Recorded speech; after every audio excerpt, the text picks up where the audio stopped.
Hey guys, welcome back to my channel Marus Update.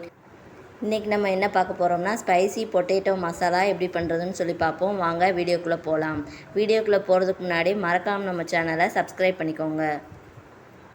இதுக்கு ஒரு பெரிய சைஸ் உருளைக்கிழங்க இந்த மாதிரி பீஸாக கட் பண்ணி வேக வச்சு நம்ம எடுத்துக்கலாம். வேக வச்ச உருளைக்கிழங்க தோலை உரித்து வச்சிடலாம். உருளைக்கிழங்கு தோலெல்லாம் நீக்கிட்டு தனியாக எடுத்து வச்சுக்கிடுவோம்.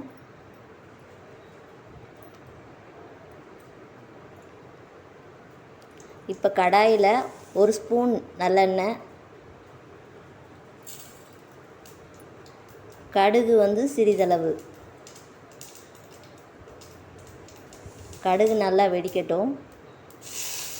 கடுகு பொரிஞ்சதும் கருவேப்பிலை சிறிதளவு,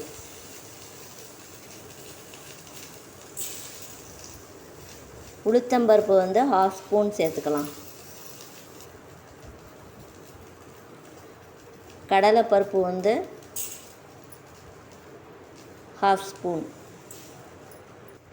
சின்ன துண்டு இஞ்சி தட்டி போட்டிருக்கேன்.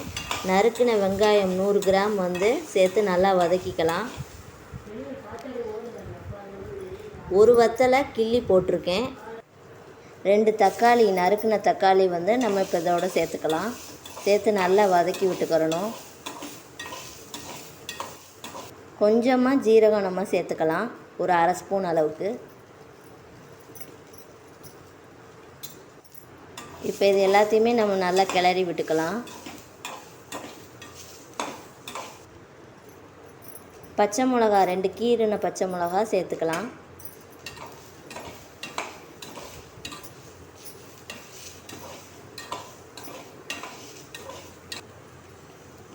உப்பு சிறிதளவு.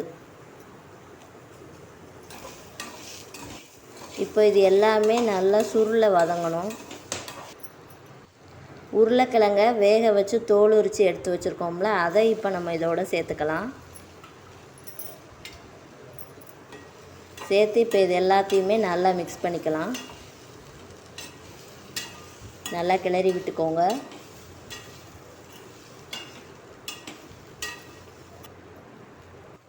வீட்டிலேயே அரைச்ச குழம்பு மசால் பொடி 1 ஸ்பூன் நான் சேர்த்துருக்கேன். சேர்த்துட்டு தண்ணி கொஞ்சமாக சேர்த்துக்கலாம், ஒரு கிளாஸ் அளவுக்கு சேர்த்து நல்லா எல்லாமே நம்ம கிளறி விட்டுக்கலாம். உருளைக்கிழங்கு மசாலா நல்லா கொதி வந்துருச்சு. அவ்வளோதாங்க, சிம்பிள் அண்ட் டேஸ்டியான ஸ்பைசி பொட்டேட்டோ மசாலா ரெடி. நீங்களும் இந்த ரெசிபியை உங்கள் வீட்டில் ட்ரை பண்ணி பாருங்கள். ட்ரை பண்ணி பார்த்துட்டு எப்படி இருந்ததுன்னு கமெண்ட்ஸில் சொல்லுங்கள். வீடியோ பிடிச்சிருந்தால் லைக் பண்ணிவிட்டு மறக்காமல் நம்ம சேனலை சப்ஸ்கிரைப் பண்ணிக்கோங்க. டட்டா பாய்.